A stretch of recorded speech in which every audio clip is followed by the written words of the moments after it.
और हमारे नेता, हमारे संस्थापक आदरणीय रामविलास पासवान जी के विचारों को कुचलते हुए एक अलग गुट बनाने की उन लोगों ने घोषणा की। लोक जनशक्ति पार्टी ने की कार्यकारिणी ने, लोक जनशक्ति पार्टी की राष्ट्रीय कार्यकारिणी ने उनकी पार्टी विरोधी गतिविधियों को देखते हुए तुरंत उनको पार्टी के प्राथमिक सदस्यता से निष्कासित करने का फैसला लिया गया। और तब से अभी तक ये तमाम 5 सांसद और इनके साथ कुछ और पार्टी के सदस्य, इन लोगों को पार्टी से निष्कासित किया जा चुका है। और इस बात की विधिवत जानकारी लोक जनशक्ति पार्टी का एक प्रतिनिधि मंडल, हम लोग चुनाव आयोग से हम लोगों ने मुलाकात की थी और चुनाव आयोग के समक्ष हम लोग विधिवत तरीके से इस बात की जानकारी भी हम लोग दे चुके हैं। इस बात को पुनः मैं प्रमुखता से आप लोग के सामने दोहराना चाहूँगा, क्योंकि अगर कोई भी इस बात को चुनौती देना चाहे तो मैं चाहूँगा कि वो इस बात को चुनौती दे, ताकि दूध का दूध और पानी का पानी किया जा सके। आप आधी बातें बोलें और आधी बात पर आप खामोश रह जाएं, ये गलत है। आप सिर्फ इतना बोल दें कि भैया मुझे राष्ट्रीय अध्यक्ष चुन लिया गया है, और उसके बाद किस प्रकार से आपको चुना गया है, वो प्रणाली क्या थी, वो तरीका क्या था, कौन लोग थे, उस पर आप खामोश रह जाएं, ये गलत है। कहीं ना कहीं जनता को आप भ्रमित करने का आप काम करते हैं। एक तरफ आप ये बात बोलते हैं कि भैया मैं राष्ट्रीय अध्यक्ष चुना जा चुका हूँ, और दूसरी तरफ आप चुनाव आयोग में जाकर आप इस बात की विधिवत जानकारी देते हुए आप सिंबल या पार्टी के नाम पर आप क्लेम भी नहीं करते हैं। आज की भी तारीख में चुनाव आयोग में अगर आप लोग जाएं तो चुनाव आयोग में जाकर आप लोग पूछ लीजिए कि भैया लोक जनशक्ति पार्टी का राष्ट्रीय अध्यक्ष कौन है, तो आप लोगों को जानकारी मिल जाएगी कि वो चिराग पासवान ही है। इन लोगों ने महज एक औपचारिकता पूरी करके कि इन लोगों ने कहा कि हम लोगों ने राष्ट्रीय कार्यकारिणी की बैठक हम लोगों ने बुलाई और उसमें तय कर लिया गया कि ये राष्ट्रीय अध्यक्ष हैं। भाई उस राष्ट्रीय कार्यकारिणी की बैठक में थे कौन लोग? मैं आप लोगों की जानकारी में इस बात को मैं पहले भी दे चुका हूँ, पर पुनः मैं स्पष्ट रूप से आप लोगों की जानकारी में दे दूँ कि लोक जनशक्ति पार्टी का जो संविधान है वो कहता है कि एक मिनिमम और 75 मेंबर्स की हम लोग की राष्ट्रीय कार्यकारिणी होती है, जिसमें आपका एक राष्ट्रीय अध्यक्ष होता है, जिसमें आपके 6 राष्ट्रीय उपाध्यक्ष होते हैं, एक आपका ट्रेजरर होता है, एक आपके राष्ट्रीय प्रधान महासचिव होते हैं, साथ में आपके 15 प्रकोष्ठों के अध्यक्ष होते हैं और 36 हम लोग के जो स्टेट हैं और जितने यूनियन टेरिटरीज हैं उसके अध्यक्ष होते हैं। इसमें से भी मैं आप लोगों को बता दूं कि 15 राष्ट्रीय प्रकोष्ठों में से सिर्फ एक राष्ट्रीय प्रकोष्ठ के अध्यक्ष हम लोगों से अलग हुए हैं। लेबर सेल के हम लोग के राष्ट्रीय प्रकोष्ठ के अध्यक्ष थे, वो हम लोगों से अलग हुए हैं। 6 उपाध्यक्षों की अगर आप बात करें तो सिर्फ सूरज भान जी एक ऐसे हैं जो हम लोगों से अलग हुए हैं। उसके बाद अगर आप प्रधान, हाँ, और 16 सचिव होते हैं और 16 महासचिव भी होते हैं। सचिव और महासचिव को मिलाएं तो महज 2 लोग हैं जो हम लोगों से अलग हुए हैं। और उसके बाद अगर आप प्रदेश अध्यक्षों की बात करें, 36 प्रदेश और यूटी अध्यक्ष मिलाकर एक लद्दाख का हम लोग अभी तक नियुक्त नहीं कर पाए थे, बाकी 35 हम लोग की नियुक्ति हो चुकी थी प्रदेश अध्यक्षों की और यूटी अध्यक्षों की। उसमें से 35 में से 33 आज की तारीख में हम लोग के साथ हैं। और ये सारी बातें मैं सिर्फ मौखिक नहीं बोल रहा हूँ, एफिडेविट के साथ हैं। हम लोग के पास एफिडेविट है कि कल को अगर कोई न्यायालय में अगर इसको चुनौती देता है या चुनाव आयोग में इस बात को चुनौती देता है तो उनके समक्ष हम लोग प्रमुखता से डॉक्यूमेंटेशंस के साथ अपनी बातों को प्रमाणित करने के लिए हम लोग तैयार हैं। पर उसके बाद भैया एक दिन अफवाह आती है कि इन्होंने कोई कार्यकारिणी की बैठक की। लोक जनशक्ति पार्टी का संविधान इस बात को स्पष्ट तौर से कहता है कि लोक जनशक्ति पार्टी की राष्ट्रीय कार्यकारिणी को बुलाने का अधिकार सिर्फ और सिर्फ लोक जनशक्ति पार्टी के राष्ट्रीय अध्यक्ष के पास है, या राष्ट्रीय अध्यक्ष की सहमति से प्रधान महासचिव के पास है। इसके अलावा कोई और राष्ट्रीय कार्यकारिणी की बैठक नहीं बुला सकता। तो जो बैठक इन लोगों ने पटना में की थी 1.5-2 हफ्ते पहले, वो बैठक ही वैध नहीं है। वो पार्टी के संविधान के आधार पर आप उस बैठक को बुला ही नहीं सकते हैं। पर अगर आपने उस बैठक को बुला भी लिया तो भी लोक जनशक्ति पार्टी का संविधान कहता है कि पार्टी का जो राष्ट्रीय अध्यक्ष चुना जाता है उसका कार्यकाल 5 साल के लिए होता है। 5 साल के भीतर से 2 ही परिस्थिति में लोक जनशक्ति पार्टी के चुने हुए राष्ट्रीय अध्यक्ष को बदला जा सकता है। पहली परिस्थिति है कि या तो उनका निधन हो जाए और या फिर वो स्वेच्छा से वो रिजाइन करें। जैसे हमारे नेता आदरणीय रामविलास पासवान जी का कार्यकाल 2020 तक का था, पर 2019 में उन्होंने स्वास्थ्य कारण देते हुए हेल्थ रीजन से उन्होंने रिजाइन किया और उस वक्त मुझे नए अध्यक्ष के तौर पर चुना गया और मेरा चुनाव 5 नवंबर 2019 को हुआ था और इसकी जानकारी 9 नवंबर 2019 को हम लोगों ने चुनाव आयोग को भी दे दी थी। 2024 तक का ये मेरा कार्यकाल है। दो ही परिस्थिति है जिसमें मुझे हटाया जा सकता है, या तो मेरा निधन हो जाए या फिर मैं स्वेच्छा से इसमें रिजाइन करूं। और जब मेरा चुनाव हुआ था तो हमारे नेता आदरणीय रामविलास पासवान जी के रहते हुए हुआ था। पशुपति कुमार पारस जी जो मेरे चाचा हैं वो उसमें प्रमुख प्रस्तावक थे, सूरज भान जी को सेकंड करने वाले थे। तो ये तमाम लोग उस लोकतांत्रिक तरीके से हुए चुनाव में मौजूद थे। पर आज अपने आप को स्वतः आकर घोषित करना, ये कहीं ना कहीं हमारे नेता आदरणीय रामविलास पासवान जी के विचारों पर, उनके लिए गए फैसलों पर उंगली उठाने वाला है।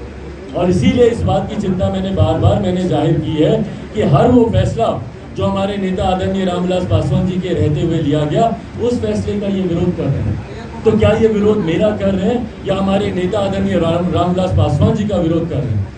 और आज यही कारण है कि एक तरफा जनसलाब हमारे नेता आदरणीय रामविलास पासवान जी के आदर्शों पर चलने वाली लोक जनशक्ति पार्टी, जिसके राष्ट्रीय अध्यक्ष के तौर पर मुझे चुना गया था, एक तरफा जनसमर्थन हम लोग के साथ है।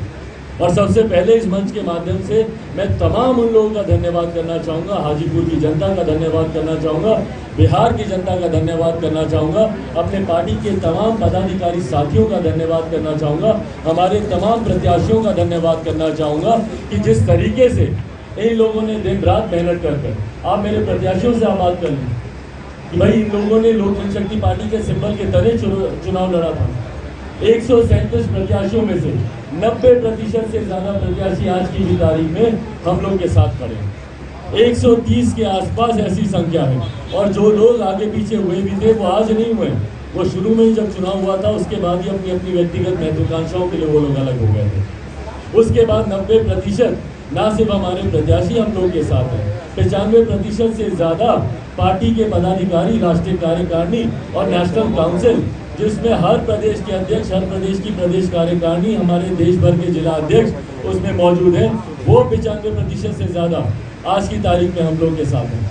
तो उसके बाद जब कोई व्यक्ति आकर इस तरीके से हमारे नेता के सामने बनाई गई पार्टी के फैसलों पर, और जब मैं इन नेताओं की बात करता हूँ, मैंने उन 66 लोगों का नाम जो राष्ट्रीय कार्यकारिणी में जो 75 लोगों की बॉडी उनमें से जब 66 लोगों का नाम मैंने लिया, आप चाहें तो मैं उस वीडियो को भी मैं जारी कर सकता हूँ, जो मैंने दिल्ली में जो हमारा राष्ट्रीय कार्यालय है वहाँ पर जब हम लोगों ने राष्ट्रीय कार्यकारिणी की बैठक बुलाई, उसमें ये लोग मौजूद थे।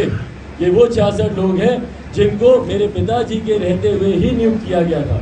इसमें अगर कोई ये बोले कि भैया उनके निधन के बाद तो मैंने नई राष्ट्रीय कार्यकारिणी बना ली, महज 10-12 लोग ऐसे हो सकते हैं, वो भी मैक्सिमम 10-12 हो सकते हैं, जिनको शायद हम लोगों ने नई नियुक्ति की गई होगी, या तो उनमें से किसी का निधन हुआ होगा, या वो लोग पार्टी से अलग हुए होंगे, या ये पद खाली रहा होगा इसलिए इसकी नियुक्ति की गई होगी। उसके अलावा अगर आप देखेंगे तो 95% लोग वही हैं जो मेरे पिताजी के समय से हैं, 20-20 साल पुराने, 18-18 साल पुराने। कई तो ऐसे हैं जो कि दलित सेना के समय से चलते आ रहे हैं, पार्टी का भी इस वक्त गठन नहीं हुआ था। मैं चुनौती देता हूं कि उनके नामों को चिन्हित कर कोई बोले कि नहीं ये चिराग पासवान ने नए व्यक्ति को नियुक्त किया है। मेरे कितने ऐसे प्रदेश अध्यक्ष हैं, हम लोग के मणिपुर के प्रदेश अध्यक्ष आप ले लीजिए, हमारे महाराष्ट्र के प्रदेश अध्यक्ष आप ले लीजिए, बेंगलोर के, कर्नाटक के आप प्रदेश अध्यक्ष ले लीजिए, तमिलनाडु के हमारे प्रदेश अध्यक्ष ले लीजिए। ये तमाम वो प्रदेश अध्यक्ष हैं जिन्होंने मेरे पिताजी के साथ 15-15, 20-20 साल काम किया। और वो सूची में आप लोग के साथ मैं साझा करने को तैयार हूँ। चुनौती दे कोई व्यक्ति कि वो सूची नहीं है। तो मेरे पिताजी के विचारों को जिस तरीके से रोकने का काम मेरे चाचा के द्वारा ही किया जा रहा है, उनके द्वारा लिए गए निर्णयों पर आज ये मेरे राष्ट्रीय अध्यक्ष होने के पद को चुनौती दे रहे हैं। तो भैया हमारे नेता अपने रहते रहते मुझे राष्ट्रीय अध्यक्ष की जिम्मेदारी देकर गए थे। आज ये मुझसे सवाल करते हैं कि भाई जाके पूछे चिराग से कि चिराग ने मुझे प्रदेश अध्यक्ष के पद से क्यों हटाया। तो कोई उनसे पूछे ना कि चिराग पासवान ने उन्हें प्रदेश अध्यक्ष के पद से नहीं हटाया। ये अधिकार पूरी तरीके से राष्ट्रीय अध्यक्ष का होता है कि राष्ट्रीय अध्यक्ष किसको प्रदेश अध्यक्ष बनाना चाहता है, किसको प्रदेश अध्यक्ष के पद से हटाना चाहता है। यह अधिकार क्षेत्र राष्ट्रीय अध्यक्ष के पास होता है। और जिस वक्त इनको प्रदेश अध्यक्ष के पद से हटाया गया था, उस वक्त तत्कालीन राष्ट्रीय अध्यक्ष आदरणीय रामविलास पासवान जी थे, ना कि चिराग पासवान। रामविलास पासवान जी अपने रहते हुए इनको प्रदेश अध्यक्ष के पद से हटा कर गए थे। वो अपने रहते हुए प्रिंस राज मेरे भाई को प्रदेश अध्यक्ष की जिम्मेदारी देकर गए थे। और आज एक एक एक एक एक एक करके मेरे पिता के ही फैसलों पर ये सवाल उठा रहे हैं, उन्हीं के ही मार्गदर्शन को ये चुनौती दे रहे हैं, उन्हीं के द्वारा दिखाए गए दिशा निर्देश को चुनौती दे रहे हैं। मेरे पिताजी अपने जीवित रहते हुए इस बात को कहकर गए थे कि हम लोग को अकेले चुनाव लड़ना चाहिए। आज ये कह रहे हैं कि भैया अकेले चुनाव लड़ने का फैसला चिराग पासवान का था। दिल पे हाथ रख के कोई भी एक सांसद कह दे, कोई भी एक सांसद इस बात को अपने दिल पर हाथ रखकर अपने बच्चों की कसम खाकर बोल दे कि क्या उस फैसले में इन लोगों की सहमति नहीं थी। उस दिन पार्लियामेंट्री बोर्ड की उस वक्त राजू तिवारी जी पार्लियामेंट्री बोर्ड के अध्यक्ष के तौर पर मौजूद थे। तमाम सांसदों के साथ निरंतरता में ये बैठक दिल्ली के कार्यालय में हुई थी और उसमें सारे सांसदों में और उस वक्त पशुपति कुमार पारस जी वर्चुअली इस बैठक में शामिल हुए थे। कोरोना की वजह से बाहर नहीं निकल रहे थे, वर्चुअली वो शामिल हुए थे और उस वक्त वर्चुअल माध्यम से उन्होंने कहा था कि चिराग पासवान जी के द्वारा लिए गए फैसले के साथ मैं मजबूती से मैं शामिल हूँ और अगर ये मजबूती से शामिल नहीं होते तो इनकी वो प्रेस विज्ञप्ति भी आप लोगों के पास होगी। 27 सितंबर को एक प्रेस रिलीज मेरे पिताजी के निधन से महज 11 दिन पहले, और ये दौर वो था जब हम लोग बैठकों के दौर से हम लोग इस बात का अंतिम फैसला ले रहे थे कि हम लोग को अकेले चुनाव लड़ना चाहिए। उस वक्त ये प्रेस रिलीज इन्होंने जारी किया था मेरे पिताजी के निधन से 11 दिन पहले 27 सितंबर 2020 को, जिसमें इन्होंने लिखा था कि कुछ लोग ये भ्रम फैला रहे हैं कि पार्टी के सांसद अलग हो रहे हैं, जिसमें इनका भी नाम था। और इन्होंने कहा था कि मेरा पूरा समर्पण लोक जनशक्ति पार्टी के राष्ट्रीय अध्यक्ष चिराग पासवान के साथ है और उनके लिए गए फैसलों के साथ मैं चट्टान की तरह खड़ा हूँ। ये प्रेस रिलीज में लिखा हुआ है, आप सबके पास होगी वो 27 तारीख की। तो क्यों मेरे उन फैसलों के साथ खड़े थे? क्यों उस दिन आपने आपत्ति दर्ज नहीं करा? क्यों उस दिन आपने नहीं बोला कि भैया गलत फैसला हो गया?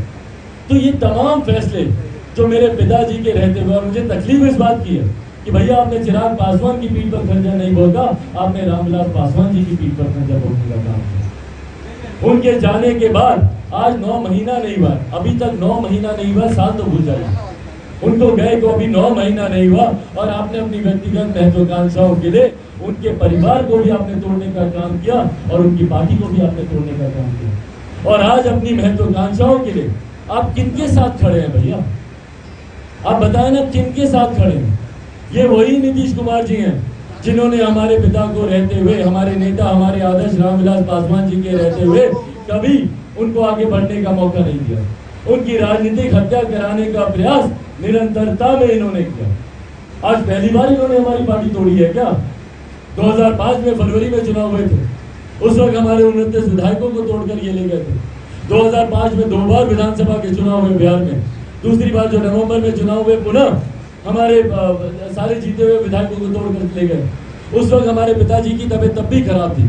2005 में जुलाई में, इसी महीने के आसपास 7 या 8 जुलाई को पिताजी को पहली बार दिल का दौरा पड़ा था। वो बीमार थे, उसके बावजूद जिन परिस्थितियों में उन्होंने चुनाव लड़ा नवंबर का, उसके बाद जितने हमारे जीते हुए विधायक थे उनको तोड़ने का काम किया। आज जो इनकी पार्टी में प्रमुख प्रवक्ता बने हुए उनको हमारी पार्टी से तोड़ कर ले जाने का काम किया। एमएलसी थे हमारे राज्यसभा के सांसद को इन्होंने तोड़ने का काम किया। हमारे अभी जीते हुए एक विधायक मटियानी से जो थे उनको तोड़ने का काम किया। तो आज पहली बार इन्होंने हमारी पार्टी तोड़ी है। हमारे नेता के राजनीतिक कद को, उनके राजनीतिक वर्चस्व को समाप्त करने के लिए नीतीश कुमार जी दलित महादलित बंटवारा लेकर आए। पासवान जाति को जिस तरीके से प्रताड़ित करने का काम नीतीश कुमार जी ने किया, बढ़ते कद को नीचा करने के लिए। और आज जो लोग उनकी शरण में जाकर बैठे हैं, उनकी गोद में जाकर बैठे हैं, पूछिए कब अपमानित नहीं किया नीतीश कुमार जी ने हमारे नेता को। और आज ये अपने भाई को श्रद्धांजलि देते नहीं थक रहे, अपने भाई को याद करते नहीं थक रहे। तो इस तरीके से आप याद करेंगे अपने भाई को, उस व्यक्ति की गोद में जाकर बैठकर जिन्होंने हमारे नेता को अपमानित करने का काम किया।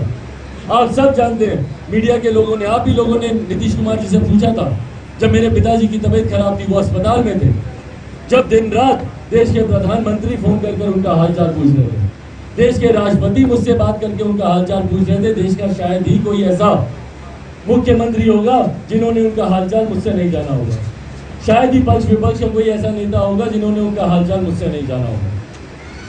तो जब एक तरफ ये तमाम देश के बड़े नेता फोन कर उनका हालचाल पूछ रहे थे, तो ऐसे में जब मुख्यमंत्री जी से पूछा गया तो उनका स्पष्ट जवाब था कि मुझे तो मालूम ही नहीं। वो प्रेस कॉन्फ्रेंस याद कीजिए एनडीए की, जिसमें इन्होंने भाजपा के साथ अपनी सीट शेयरिंग की घोषणा की थी, उसमें जब पूछा गया था तो कैसे मुस्कुराते हुए, तंज कसते हुए हमारे नेता के बारे में इन्होंने कहा था कि जाकर पूछे ना रामविलास जी से, क्या अपने 2 विधायकों के समर्थन से ही क्या वो राज्यसभा के सांसद बन गए हैं। उसके बाद वो प्राकरण याद कीजिए, किस तरीके से हमारे नेता को ह्यूमिलेट करने के लिए उन्होंने समर्थन देने से पहले अपने आवास पर बुलाकर उनसे मिन्नतें करवाई। मैं मौजूद था वहां पर, हमारे चाचा जी मौजूद थे। एक पुत्र होने के नाते अपने पिता का ये अपमान मैं नहीं बर्दाश्त कर सकता, मेरे चाचा कैसे बर्दाश्त कर गए मुझे नहीं पता।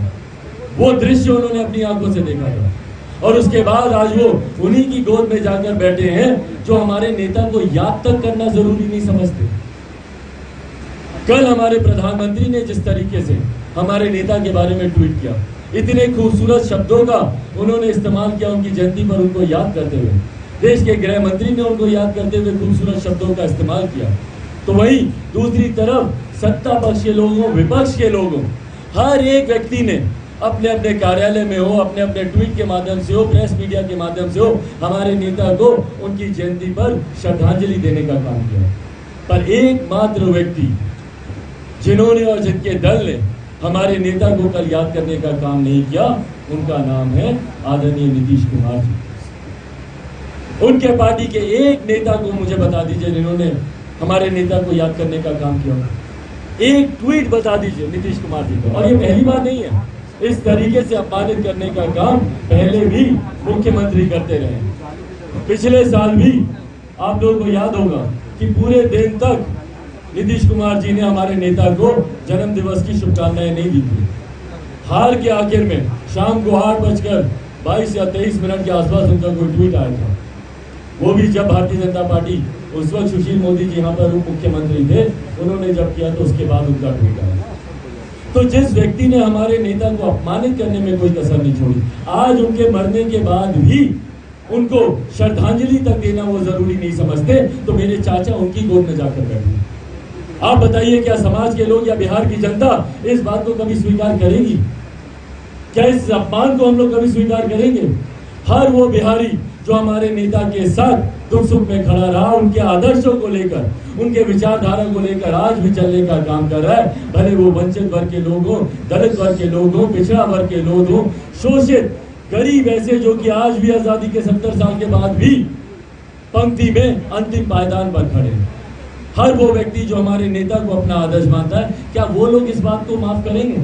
क्या इस अपमान को भूल पाएंगे कि भाई उनके भाई होने की आप बात करते हैं और तमाम वो नेता जो उनके साथ हैं, आज आप उनके साथ खड़े, उनके सामने नतमस्तक हैं, जो हमारे नेता को मर्दोपरांत भी श्रद्धांजलि देना जरूरी नहीं समझते। जीते जी तो उन्होंने कभी उनको सम्मान दिया नहीं, पर आज भी उनको याद करना वो उचित नहीं समझते और ये लोग उनके साथ जाकर खड़े हैं। तो भाई अगर आप उनके साथ जाकर खड़े हैं तो शुभकामनाएं आपको, ढेर सारी शुभकामनाएं आपको। आप रहिए, पर जनता आपको जवाब देगी और जनता ने आप ही के संसद के क्षेत्र जो मेरे पिताजी की कर्मभूमि रही है, वहां से आपको जवाब दिया भी है। आप सब गवाह ईमानदारी से मुझे यहीं पर टोकेगा और मुझे बोलिएगा अगर मैं गलत बोलूं कि कल जिस तरीके का जन सैलाब, मैं इन शब्दों का इस्तेमाल करूंगा कि कल जन सैलाब था वहां पर, एक अपार जन समर्थन था वहां पर, एक ऐतिहासिक कार्यक्रम हुआ वहां पर, एक अभूतपूर्व कार्यक्रम हुआ वहां पर, अनप्रेसिडेंटेड था। बोलिए, क्या मैंने किसी गलत शब्द का मैंने इस्तेमाल किया? आप सब वहां पर मौजूद थे, आप सब के मीडिया के कैमरेज वहां पर मौजूद थे, आप सब लोगों ने देखा। तो जिस तरीके से जन समर्थन आज मिल रहा है, ये चिराग पासवान को नहीं मिल रहा, ये हमारे नेता, हमारे आदर्श आदरणीय रामविलास पासवान जी को मिल रहा है और उन लोगों के खिलाफ मिल रहा है जो उनके मरने के बाद उनकी विचारधारा को समाप्त करना चाह रहे हैं। हमारे नेता ने अपने जीते जी कभी किसी के साथ समझौता नहीं किया। आज उनके मरने के बाद भी मैं किसी भी परिस्थिति में समझौता नहीं करूंगा। ये उनकी अंतिम इच्छा थी, उनका अंतिम सपना था कि मैं अकेले चुनाव लड़ूं। आईसीयू में जब वो थे, वो मुझे कई बार उन्होंने मुझे ललकारा, मुझे बोलते थे कि तुम्हें हिम्मत नहीं है अकेले चुनाव लड़ने की। मुझे देखो 2005 में मैंने कभी सोचा नहीं, अकेले रणभूमि में उतरा, चुनाव लड़ा। बोले तुम सोच रहे हो कि भैया ये ठीक रहेगा, वो ठीक रहेगा, बार बार बैठकें कर रहे हो, पार्लियामेंट्री बोर्ड को बुला रहे हो, सांसदों को बुला रहे हो, अकेले हिम्मत करो और निकलो मैदान में, उसके बाद देखो कैसे तुम्हें जन समर्थन मिलता है। और हकीकत है, मेरे प्रत्याशियों से पूछे किस तरीके का माहौल रहा और हम लोग के प्रत्याशियों की जीत होती और बड़ी संख्या में होती, अगर आखिर के दिनों में ये भ्रम नहीं फैलाया जाता कि भैया राजद आ रही है, ये सरकार आ रही है, वो सरकार आ रही है, इस तरीके से अगर पोलराइजेशन नहीं कराया जाता, या अंतिम दिनों में बूथ पर पोलिंग के दिन शासन प्रशासन का दुरुपयोग नहीं किया जाता, तो आपको संख्या बल के उस पर भी जवाब मिलता। पर उसके बावजूद हर वो व्यक्ति जो साइकोलॉजिस्ट है, जो राजनीति को समझता है, राजनीति में ये दुर्भाग्य जरूर है कि राजनीति को समझने वाले सिर्फ संख्या से आंकते हैं कि कितने सांसद, कितने विधायक, पर हकीकत है कि जो 2%, 3% की पार्टी मानी जाती थी, आज 6% का मत कंसोलिडेट किया हम लोगों ने। और ये 6% तब हम लोगों ने कंसोलिडेशन किया है जब अभी 100 से ज्यादा सीटों पर हम लोग चुनाव लड़े ही नहीं है। सोचिए जिस दिन हम लोग 243 सीटों पर चुनाव लड़ेंगे तो कम से कम ये मत प्रतिशत 12 से 15% का होगा, और 15% वाले तो आज की तारीख में मुख्यमंत्री बने बैठे। तो इसीलिए साथियों, ये बातें आप लोगों के माध्यम से साझा करना मेरे लिए बहुत जरूरी था कि जो लोग आज की तारीख में मुख्यमंत्री के साथ हैं, ये वही मुख्यमंत्री हैं जिन्होंने हमारे नेता के राजनीतिक वध करने में कभी कोई कसर नहीं छोड़ी, उनके विचारों को समाप्त करने में। और इनको सिर्फ तकलीफ हमारे नेता से ही नहीं, इनको हर उस दलित व्यक्ति से तकलीफ है जो आगे बढ़ना चाहता है, हर उस गरीब व्यक्ति से इनको तकलीफ है जो आगे बढ़ना चाहता है, हर उस वंचित वर्ग से इनको तकलीफ है जो आगे बढ़ना चाहता है। कल इन्होंने डॉक्टर बाबा साहब भीमराव अम्बेडकर की प्रतिमा पर माल्यार्पण करने से रोका। ये अपमान किसका था? चिराग पासवान का था कि डॉक्टर बाबा साहब भीमराव अम्बेडकर का अपमान था? डॉक्टर बाबा साहब भीमराव अम्बेडकर किसी व्यक्ति विशेष या पार्टी विशेष के नहीं है, वो एक विचारधारा का नाम है। आप उनको ऐसे 4 दीवारी में कैद नहीं कर सकते। भाई अगर आपको दिक्कत थी कोरोना प्रोटोकॉल की, आपको चिंता थी, तो आप बोलते ना कि अंदर बाउंड्री के अंदर 2 व्यक्ति से ज्यादा नहीं जाएगा, 1 से ज्यादा नहीं जाएगा। हम लोग को रोक देते बाहर, 1 व्यक्ति को अंदर जाने देते। पर इस तरीके से डॉक्टर बाबा साहब भीमराव अम्बेडकर को सम्मान देने से जो रोका गया, ये दर्शाता है कि भैया आपको दिक्कत है दलितों के आगे बढ़ने से, भले वो कल रामविलास पासवान हो या चिराग पासवान। पर आप लोगों के माध्यम से मैं ये भी स्पष्ट कर दूं, और बिहार की जनता और खास तौर पर अपने उन समर्थकों से जो इन विपरीत परिस्थितियों में मेरा साथ दे रहे हैं। हम लोग पापा बोलते हैं कि भैया सही नाव चलाने वाला वही होता है जो कि धारा के विपरीत नाव को लेकर जाने का मादा जिसमें हो। मैं धारा के विपरीत नाव को चला रहा हूँ। अगर मुझे धारा के साथ चलना होता तो 15 सीटें मुझे मिल रही थी चुनाव लड़ने के लिए, और भ्रम फैलाया जाता था कि नहीं 30 सीटें मिल रही थी, 35 सीटें मिल रही थी। मैं बार बार चुनौती देता हूँ ना, चैलेंज करे कोई भी कि मुझे 15, कोई 16 का भी मुझे चैलेंज करते तो जो हारने के लिए आप लोग कहेंगे मैं हारने को तैयार। तो ये भी बोलते कि नहीं 15 नहीं 16 सीटें दे रहे थे। 15 सीटें मिल रही थी, और उन 15 में से आज जितने सांसद गए इनके साथ, पूछे ना क्या ये लोग तैयार थे? इनकी अपनी महत्वाकांक्षाएं थी। कैसर साहब को अपने बेटे के लिए सीट नहीं मिल रही थी 15 में, वीणा देवी जी को अपनी बेटी के लिए सीट नहीं मिल रही थी 15 में, चंदन सिंह जी को अपने 2, 4, 5 जो उनके आसपास के सहयोगी हैं जिनको नवादा से लड़ाना चाहते थे, उनके लिए उनको सीट नहीं मिल रही थी। प्रिंस राज जी को चिंता थी कि उनके बड़े भाई जो मेरे छोटे भाई हैं, उनके लिए उनको रोसड़ा से सीट नहीं मिल रही थी। तो मुझे बताया ना इसमें से कौन था संतोष उन 15 सीटों में, जो आज ये लोग बोल रहे हैं कि भाई हम लोग को गठबंधन में चुनाव लड़ना चाहिए था। पर मेरे लिए तो सबसे आसान होता भैया, सबसे आसान होता उन 15 सीटों पर चुनाव लड़ना। उन 15 में से 10-12 मेरे विधायक जीत कर आते, 2 आज राज्य सरकार में मंत्री होते, और आज ये प्रश्न नहीं उठ रहा होता कि भैया केंद्रीय मंत्रिमंडल में चिराग पासवान है कि नहीं। मेरे लिए सबसे आसान होता। और आप लोग भी कोई पलट कर मुझसे सवाल नहीं करता, कोई ये नहीं बोलता कि आप तो प्रेशर पॉलिटिक्स कर रहे थे, बाद में आप जाकर नतमस्तक हो गए। क्यों? क्योंकि आप लोग भी मेरे साथ संवेदना दिखाते हैं कि हाँ इनके पिता का भी निधन हुआ है, परिस्थिति ऐसी है, कोई बात नहीं, इसने सरेंडर कर दिया परिस्थितियों के सामने। मुझे अगर आसानी का रास्ता चुनना होता, रेड कार्पेट पे चलना होता, तो मेरे पास तमाम तरीके की संभावनाएं थी, या मुझे सिर्फ व्यक्तिगत महत्वाकांक्षाएं देखनी होती, जैसे आज मेरे चाचा जी देख रहे हैं मंत्री बनने के सपने। भाई मंत्री बनने के लिए आप हमारे नेता के विचारों को कुचल देंगे? मंत्री बनने की लालसा में उम्र भर जो हमारे नेता ने 50 साल सक्रिय राजनीति में बेटा, जो उन्होंने संघर्ष किया, आप उसको कुचल देंगे? आप उनके अरमानों को आप चिंगारी लगाकर आप मंत्री बनना चाहेंगे? उनकी बनाई हुई पार्टी को धोखा देकर आप मंत्री बनना चाहेंगे? और सबसे बड़ी बात, मेरे नेता के ऊपर आरोप लगता था परिवारवाद का। पूरी उम्र उन्होंने अपने भाइयों के लिए, उनको आगे बढ़ाने के लिए उन्होंने काम किया, पार्टी परिवार दोनों को साथ लेकर चलने का काम किया। आज मेरे पिता के निधन के बाद किसकी जिम्मेदारी थी? मेरे छोटे चाचा जी का निधन हो गया 2 साल पहले, पिछले साल मेरे पिताजी का निधन हो गया। परिवार में मुखिया से पारस चाचा ही थे ना। आज आपके ऊपर जिम्मेदारी थी कि जैसे पापा सबको एक साथ लेकर चलते थे, आप पूरे परिवार को एक साथ लेकर चले। पर क्या एक मंत्री बनना इतना ज्यादा महत्वाकांक्षी होता है या इतना ज्यादा जरूरी होता है कि आप उनके परिवार के पीठ के पीछे आप खंजर बोलते हैं? मेरी माँ को आज जब सबसे ज्यादा जरूरत है आपकी, अपने परिवार की, 43 साल मेरी माँ ने दिया अकेले इस परिवार को संजो कर रखने के लिए। उन्होंने अपनी महत्वाकांक्षाओं को समाप्त कर दिया, अपने करियर को, अपनी इच्छाओं को उन्होंने समाप्त कर दिया कि परिवार कैसे एक साथ रहे। आज जब उनको जरूरत थी तो आप अपनी महत्वाकांक्षा के लिए मंत्री बनने के लिए, क्या इतनी बड़ी चीज होती है क्या मंत्री पद? मुझे नहीं पता था, मुझे पता होता तो मैं शायद अकेले चुनाव लड़ता और आज मंत्री बना रहता। मेरे पिताजी जिनके बारे में कहा जाता है कि 6 प्रधानमंत्रियों के साथ उन्होंने काम किया, तो उनको तो डिप्टी सीएम तब भी बनाया जा रहा था, डिप्टी पीएम तब भी बनाया जा रहा था जब एक वोट से सरकार गिरी थी। शायद उनको भी उस वक्त ये समझना चाहिए था, शायद उनको समझना चाहिए था कि भैया सीएम का पद कितना महत्वपूर्ण होता है। उन्होंने अपनी पूरी पार्टी को 2005 में उन्होंने समाप्त कर दिया, पर अपने सिद्धांतों से समझौता नहीं किया। रामविलास पासवान का बेटा हूं, शेर का बेटा हूं, उन्हीं के संस्कार हैं मुझे। ना उन्होंने कभी समझौता किया था, ना मैं कभी समझौता करूंगा। ना मेरे लिए कभी मंत्री पद मायने रखा, ना मेरे नेता के लिए कभी मंत्री पद मायने रखा होता तो आज मैं डिप्टी सीएम से लेकर केंद्र में मंत्री से लेकर ना जाने कितने पदों पर होता। पर मेरी लड़ाई सिर्फ और सिर्फ बिहारी अस्मिता की है, इन 12 करोड़ बिहार वासियों की है, मेरे उन युवा साथियों की है जो आज भी रोजगार के लिए दूसरे प्रदेश जाते हैं, ठोकर खाने, धक्के खाने, और वहां पर उनको बिहारी बोलकर गाली दी जाती है। बिहारी शब्द को गाली जिन लोगों ने बनाया, उनके खिलाफ मेरी लड़ाई है। किसने बनाया बिहारी शब्द को गाली? यही मुख्यमंत्री थे ना, जब बंबई में बिहारियों के ऊपर लाठियां चलती थी, उन्हें बिहारी बोलकर अपमानित किया जाता था। जब दूसरे प्रदेशों में उन्हें लाठियां चलाई जाती है तो नहीं देखा जाता कि भैया अपर कास्ट का बिहारी है कि दलित बिहारी है कि पिछड़ा बिहारी है, कौन सा बिहारी है, सिर्फ बिहारी बोलकर उसमें लाठी चलाई जाती है। हमारे प्रदेश को इस बदहाल परिस्थिति में लाने वाले की जिम्मेदारी तय होने का समय नहीं है।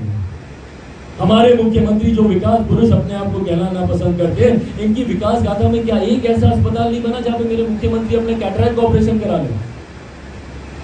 1000 किलोमीटर की यात्रा करके मेरे मुख्यमंत्री चार्टर फ्लाइट से दिल्ली जाते हैं 9 दिन तक। जब बिहार पटना बारिश में डूबा हुआ है, जब मुख्यमंत्री होने के नाते आपकी बड़ी जिम्मेदारी है, तो उस वक्त मेरे मुख्यमंत्री 9 दिन तक दिल्ली में रहते हैं कैटरैक्ट का ऑपरेशन कराने के लिए। जब यहाँ पर किसी पंचायत में किसी बुजुर्ग दंपति को अपना कैटरैक्ट का ऑपरेशन कराना होगा, कौन देगा चार्टर फ्लाइट 1000 किलोमीटर की? तो ये इन्होंने विकास किया। मेरे बच्चे आज भी कोटा में जाके पढ़ाई करते हैं। क्यों पटना को हम लोग एजुकेशनल हब नहीं बनाते? और उसके बाद आपकी विकास की नीति क्या है? गली गली बनाना, नल जल, हर घर नल का जल, ये इनकी विकास की नीति है। क्या इससे बिहार का विकास होगा? आईटी सेक्टर्स की आप बात नहीं करते, आप आईटी जॉब्स की आप बात नहीं करते, एजुकेशनल हब की आप बात नहीं करते, टूरिज्म को कैसे बढ़ावा मिले इसकी आप चिंता नहीं करते, और आप बोलते हैं कि भैया विकास की राह पर बिहार आगे बढ़ेगा। भाई समीकरण बढ़ाने के अलावा आपने किया क्या? जब से तीसरी बार आप मुख्यमंत्री बने हमारे प्रदेश के, उसके बाद आप मुझे बताइए ना, जितना समय आपने मुख्यमंत्री कार्यालय में नहीं बिताया, उससे ज्यादा समय आपने अपने पार्टी के कार्यालय में बिताया। लव कुछ समीकरण को साथ में अपनी पार्टी के संगठन को तेज कर रहे हैं। क्यों कर रहे हैं भैया? ये कार्य इंसान तभी करता है। आप लोग इसके बाद मुझसे पूछेंगे कि मैं किस गठबंधन में हूँ, मैं किस गठबंधन का साथ दूंगा, मेरा जवाब पहले ही सुन लीजिए। मैं बोलूंगा कि जब चुनाव आता है उस वक्त लोग गठबंधन की बातें करते हैं, उससे पहले कोई मायने नहीं रखता कि भाई क्या गठबंधन अभी होना नहीं होना, खासतौर पर ऐसी परिस्थिति जब प्राथमिकताएं अलग है। तो लोग ये तैयारी तब करते हैं जब चुनाव सर पर होता है। मुख्यमंत्री जी को कौन सा चुनाव सर पर दिख रहा है कि कभी अपना राष्ट्रीय अध्यक्ष बदल रहे हैं, कभी नए नए लोगों को पार्टी के साथ जोड़ रहे हैं, पुराने लोगों को वापस लेकर आ रहे हैं, संगठन समीकरण पर काम कर रहे हैं। इसका मतलब भीतर ही भीतर वो किसी चुनाव की तैयारी कर रहे हैं। और आने वाले समय में लिख कर ले लीजिए इस बात को। 10 तारीख को परिणाम आए थे, 10 नवंबर 2020 को बिहार विधानसभा के परिणाम आए थे, और 11 नवंबर 2020 को मैंने ऐसे ही एक प्रेस वार्ता की थी। आपके आर्काइव्स में वो होंगे, उस वीडियो को प्लीज निकालिए। और उसमें मैंने कहा था कि 1.5-2 साल से ज्यादा ये सरकार नहीं चलेगी, और आप मान के चल लीजिए कि सरकार की उल्टी गिनती शुरू है। और दुआ कीजिए कि भाई मंत्रिमंडल, जदयू के नेताओं को दुआ करना चाहिए कि विस्तार ना हो, क्योंकि जैसे ही ये विस्तार होगा, सबसे पहली टूट होगी तो जनता दल यूनाइटेड में टूटेगी, और उसके बाद बिहार में सरकार का क्या हाल होगा ये मुझे आप लोगों को बताने की जरूरत नहीं है। आप सब लोग खुद इस बात को भली भांति जानते हैं। तो साथियों, अंत में पुनः एक बार आप सबके माध्यम से मैं बिहार की जनता का मैं धन्यवाद करूंगा कि कल जिस तरीके से उन लोगों का इतना स्नेह, इतना प्यार मुझे मिला, आने वाले दिनों में ये यात्रा इसी तरीके से कायम रहेगी। कल का हम लोग का कार्यक्रम, कल हम लोग समस्तीपुर जा रहे हैं, उसके बाद कल कौन सी 8 तारीख हो गई ना, कल 7 तारीख को हम लोग समस्तीपुर जा रहे हैं। 8 तारीख को हम लोग का बेगूसराय का कार्यक्रम है, 9 तारीख को हम लोग का खगड़िया का कार्यक्रम है, 10 तारीख को कटिहार, 11 तारीख को पूर्णिया और 12 तारीख को अररिया में हम लोग का कार्यक्रम है। ये पहले चरण का है। उसके बाद आगे अगले चरण की भी घोषणा इसी प्रकार से की जाएगी। और ये आशीर्वाद यात्रा के माध्यम से मैं पुनः आप सबके माध्यम से आग्रह करूंगा, मेरे सर पर अब परिवार का कोई हाथ बचा नहीं आशीर्वाद होने वाला, पर हाँ कल मुझे एक नया परिवार मुझे देखने को मिला। और मेरा ये परिवार जो इतनी बड़ी संख्या में दिन रात बिना किसी लालच के, बिना किसी महत्वाकांक्षा के, सिर्फ और सिर्फ हमारे नेता आदरणीय रामविलास पासवान जी के विचारों को आगे बढ़ाने का काम कर रहा है। अपने इस परिवार का, अपनी माँ के आशीर्वाद का और पिताजी जहाँ कहीं भी होंगे उनका आशीर्वाद यकीनन मुझे मिल रहा होगा। मुझे दुख बस इस बात का होता है कि पापा जहाँ कहीं भी होंगे उनकी आत्मा खुश तो नहीं होगी, उनको शांति तो नहीं मिल रही होगी कि उनके जाने के बाद जिस तरीके से उनके भाई ने उनके परिवार के साथ किया, उनकी पार्टी के साथ किया, उनके विचारों के साथ किया, और सबसे बड़ा ये आखिर तक पापा के शब्द है कि कुछ हो जाए नीतीश कुमार जी के साथ मत जाना, आज उनके भाई उनके साथ जाकर खड़े हैं। ये सब देखकर पापा खुश तो नहीं होंगे ना, पर कम से कम उनको इतनी तसल्ली जरूर होगी कि उनका बेटा है जो उनके द्वारा उनके अधूरे कार्यों को पूरा करेगा और उनसे किए गए वादों को पूरा करेगा। उनके आशीर्वाद के साथ इस आशीर्वाद यात्रा पर निकल रहा हूँ। जहाँ एक तरफ मेरा ये परिवार है, वहीं पूरी बिहार की जनता ने मुझे एक परिवार की तरह ही अपना साथ आशीर्वाद दिया। उसके लिए आप सबके माध्यम से मैं धन्यवाद करूंगा, मीडिया के तमाम साथियों का धन्यवाद करूंगा। कल इतनी धूप, गर्मी, बारिश में भी आप लोग अपने धर्म को, अपने फर्ज को निभाते रहे। लोकतंत्र का चौथा स्तंभ ऐसे ही नहीं आप लोगों को कहा जाता। आप लोगों ने सही सटीक जानकारी आप लोग निरंतर देते रहे, और इस दौरान आपने जिस तरीके से मेरा इस कठिनाई की घड़ी में मेरे परिवार का आप लोगों ने साथ दिया, उसके लिए आप सबका बहुत बहुत धन्यवाद। और बिहार के कोने कोने से आए हुए ना सिर्फ पार्टी के कार्यकर्ता बल्कि पार्टी के समर्थक जिन्होंने इस यात्रा को ऐतिहासिक बनाने में अपना योगदान दिया, उन सबका धन्यवाद। अब अगर आप लोगों को मेरी पार्टी के मेरे साथ क्यों होते, इतना बड़ा मुझे जन समर्थन क्यों मिल रहा होता अगर मैं तानाशाह होता, अगर मैं लोगों की सुनता नहीं, लोगों से बात नहीं करता, मिलता जुलता नहीं, तो आप मुझे बताएं ना, कल आप सब भी उनके यहाँ भोज पर गए होंगे। भोज वैसे हम लोग यहाँ परंपरा होती नहीं है, जब तक बरकी नहीं होती तब तक किसी को निमंत्रित आमंत्रित करके इस तरीके से खिलाने का नहीं हम लोग यहाँ परंपरा है। ये भी इन्होंने परंपरागत तरीके से भी गलत किया है। बट बहरहाल कल जो आप लोगों ने भी देखा होगा, इन लोग यहाँ गिनती के लोग वहाँ पर मौजूद थे। 1:30-2 बजे तक तो पूरा कार्यालय खाली था, अकेले बैठे हुए थे हमारे चाचा जी। तो अगर मैं इतना ही तानाशाह होता तो इनके साथ वो समर्थन होना चाहिए ना पार्टी का, जो आज की तारीख में मेरे साथ है। उन्होंने कहा सही वक्त पे पार्टी बचा लिया। कल आपने जो आशीर्वाद दिया था ट्रेनिंग में, वो बहुत फलीभूत होता दिख रहा है, जैसा समर्थन मिला। और एक नई बात कल देखने को मिली जो कि बड़ा पॉजिटिव वाइब्स दे रहा है। कल आप बड़ी बहन आशा पासवान जी से मिले, समस्तीपुर जा रहे हैं, बेगूसराय जा रहे हैं, आप बेगूसराय खगड़िया जा रहे हैं, क्या बड़ी माता के साथ आशीर्वाद देंगे? मैं बिल्कुल ना जाऊँगा, घर जाऊँगा। मैंने कहा कि मुझे जितनों का आशीर्वाद मिले उतना कदम मैं जरूर जाऊँगा, अपनी बड़ी माँ का भी आशीर्वाद लूँगा। और मुझे खुशी है कि परिवार के कुछ सदस्य जो इससे पहले नाराज चल रहे थे, मैं बार बार यही बोलता हूँ कि पापा ने हमेशा ये कहा था कि अगर तुम सच्चे हो, सच्चाई की राह पर चलो तो डरना नहीं कभी किसी से। धीरे धीरे धीरे धीरे सब साथ आएंगे, और उस धीरे धीरे में आज के नाराज लोग भी संभवतः आने वाले समय में साथ आने का प्रयास करेंगे। बट हाँ, मैं सबके पास जाऊंगा, सबका आशीर्वाद। चाचा वहाँ पर कपड़े सिलवा रहे हैं, मेरी ढेर सारी शुभकामनाएं उनको। मैं चाहता हूँ, मैं दिल से चाहता हूँ कि उनकी मनोकामना पूरी हो। बहुत बड़ा दाव शब्द ठीक नहीं रहेगा, बहुत बड़ा कदम उठाया है उन्होंने, परिवार को तोड़ा है अपनी इस महत्वाकांक्षा को पूरा करने के लिए। समाज की नाराजगी उन्होंने मोड़ ली अपनी इस महत्वाकांक्षा को पूरा करने के लिए। और सबसे बड़ी बात, मेरे पिताजी के मरने के बाद उनकी पीठ पर खंजर भोंका है अपनी इस महत्वाकांक्षा को पूरा करने के लिए। तो मैं दिल से चाहता हूँ कि जब उन्होंने इतनी बदनामी मोड़ ली, इतना कुछ उन्होंने झेला, तो मैं दिल से चाहता हूँ कि उनकी महत्वाकांक्षा पूरी हो। पर इसमें बस एक टेक्निकल मैं जानकारी आप लोगों के समझ जरूर रख दूँ कि लोक जनशक्ति पार्टी, क्योंकि मैं कुछ मीडिया के चैनल पर मैं देख रहा हूँ कि लोक जनशक्ति पार्टी के सांसद के तौर पर या लोक जनशक्ति पार्टी के कोटे से उन्हें मंत्री बनाया जाएगा, ये संभव नहीं है। क्योंकि उन्हें लोक जनशक्ति पार्टी की राष्ट्रीय कार्यकारिणी पहले ही उन्हें पार्टी से निष्कासित कर चुकी है। उन्हें पार्टी से निकाल दिया गया है उनके 5 सांसद, उनके 4 और सांसदों के साथ, और इस बात की जानकारी हम लोगों ने चुनाव आयोग को भी दे दी है। तो अगर कहीं गलती से अगर उन्हें लोक जनशक्ति, और मैंने प्रधानमंत्री जी को भी आज एक पत्र के माध्यम से उनकी जानकारी में भी मैंने दिया, क्योंकि संभवतः प्रधानमंत्री जी व्यस्त होंगे, उनकी जानकारी में कितनी बातें आई होंगी नहीं आई होंगी, पर मैंने उनकी भी जानकारी में मैंने इस बात को एक पत्र के माध्यम से मैंने दिया है कि इन लोगों को हम लोगों ने पार्टी से निकाल दिया है। पार्टी से अब इनमें से किसी भी सांसद का कोई संबंध नहीं है। इनको आप निर्दलीय सांसद के तौर पर देखिए, पूरी तरीके से प्रधानमंत्री जी का अधिकार क्षेत्र है कि वो किसको मंत्री बनाए नहीं बनाए, उसमें मेरा कोई हस्तक्षेप रहना संभव ही नहीं है। पर हाँ, अगर मेरी पार्टी का सांसद कहकर अगर उनको बनाया जाएगा तो मुझे आपत्ति होगी। उसके लिए भले मुझे न्यायालय भी जाना पड़े तो मैं न्यायालय भी जाऊंगा, क्योंकि ये मेरी पार्टी के ये सांसद नहीं है।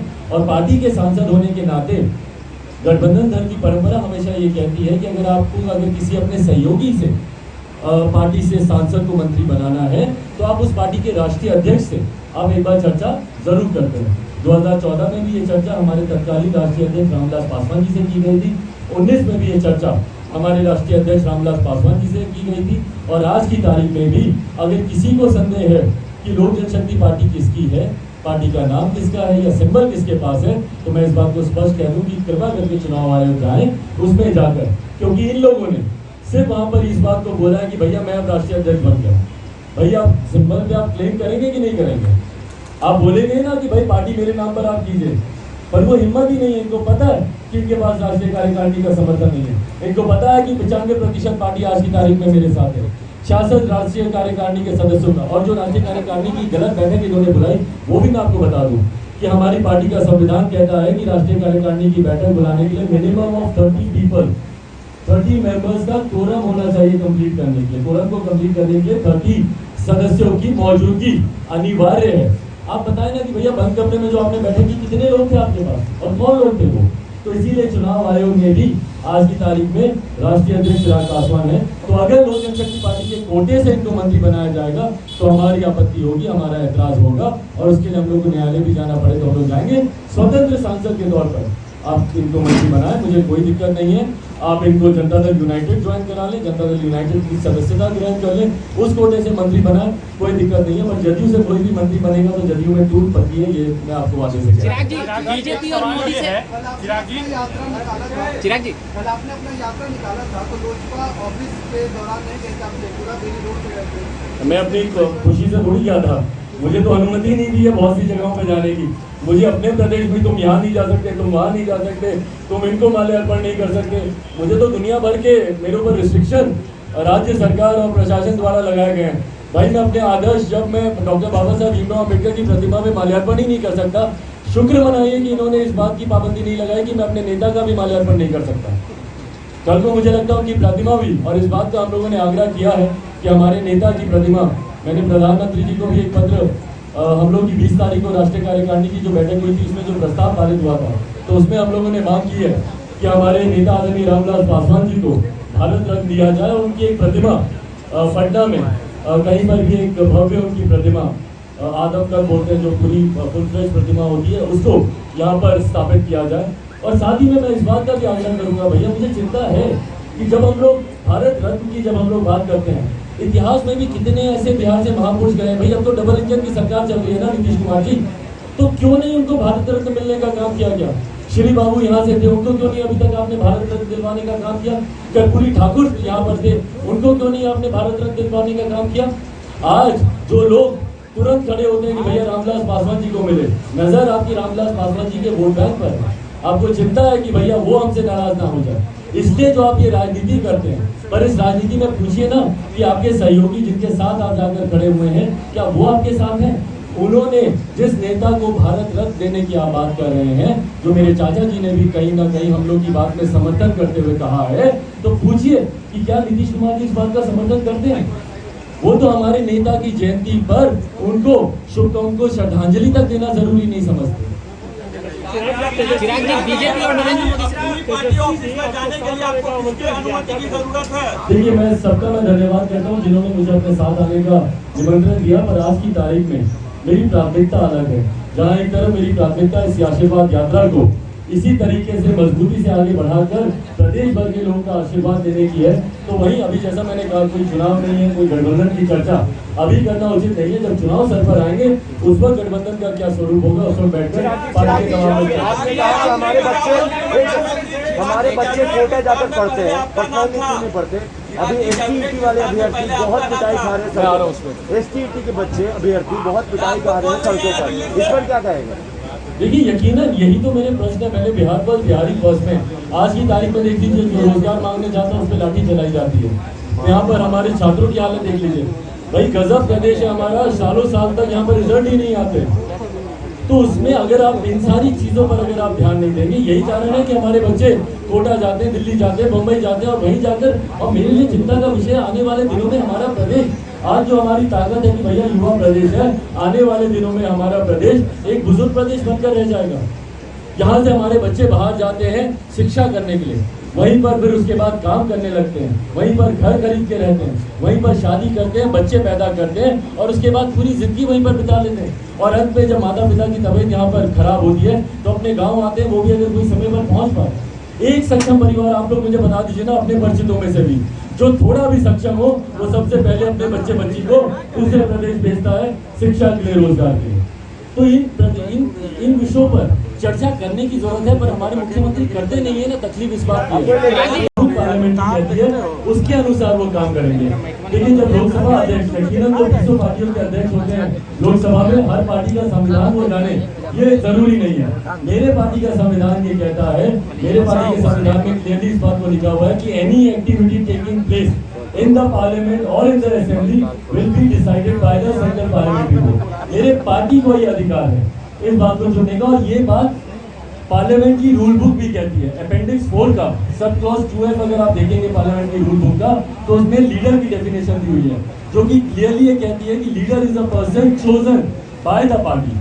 इसका एक बहुत रिसेंट उदाहरण मैं आपको दे दूं, जब संजय जायसवाल जी को, जो बिहार प्रदेश के प्रदेश अध्यक्ष हैं भारतीय जनता पार्टी के, अभी मानसून सत्र से पहले जब उनको बदलकर राकेश सिंह जी को जब चीफ व्हिप बनाया गया, तो उसके लिए कोई सांसद लोग भाजपा के नहीं गए थे अध्यक्ष जी के पास, पार्टी की तरफ से लिख के दिया गया था। मुझे भी जब पिछली बार नेता सदन बनाया गया था तो मेरी पार्टी के संसदीय बोर्ड ने लिख के दिया था। उसी तरीके से पुनः मेरी पार्टी के संसदीय बोर्ड ने कुछ दिनों पहले बैठक करके, जिसमें हमारे 25 में से 16 सदस्य हम लोग के पक्ष में थे, और जिसमें से कि 9 वही सदस्य हैं जो पार्टी से अलग हुए, जिसमें हमारे 5 सांसद हैं और एक सूरज भांजी हैं जो वाइस प्रेसिडेंट थे। इन लोगों के अलावा 16 सदस्यों ने इस बात की सहमति दी है कि आज की भी तारीख में हमारे नेता सदन चिराग पासवान है, और ये मामला अध्यक्ष जी के पास विचाराधीन है। जब मैं उनसे मिला भी था तो उन्होंने कहा था कि मैं इसको रिव्यू करूंगा। तो ना सिर्फ ये मामला अध्यक्ष जी के पास विचाराधीन है, यहाँ पर चुनाव आयोग के पास ये तमाम विषय विचाराधीन है। ऐसे में मुझे नहीं लगता कि हमारे प्रधानमंत्री जी कोई ऐसा कदम उठाएंगे जब किसी के अध्यक्ष पद को ही लेकर इतनी सारी चर्चाएं हों, और दो संवैधानिक और इंस्टीट्यूशंस के पास ये मामला विचाराधीन हो, अध्यक्ष जी के पास ये विचाराधीन हो, यहाँ पर चुनाव आयोग में मामला विचाराधीन हो। ऐसे में अगर किसी पार्टी में कोई इस तरीके का अंतर्कलह चल रहा है, ऐसे में किसी एक अलग हुए सांसद को, जिसको पार्टी निकाल चुकी है, उसको मंत्री बनाने का निर्णय हमारे प्रधानमंत्री की भारतीय जनता पार्टी लेगी, मुझे लगता नहीं है, क्योंकि इससे विवाद आने वाले समय में और बढ़ेगा, जिसकी सीधा उंगलियां केंद्रीय मंत्रिमंडल पर जाएंगी। तो मुझे लगता नहीं कि ऐसा होगा, बट बहरहाल अगर ऐसा होता भी है तो उसके लिए कानूनी तौर पर और राजनीतिक तौर पर दोनों लड़ाई लड़ने के लिए मैं मजबूती से तैयार हूँ। बहुत बहुत धन्यवाद।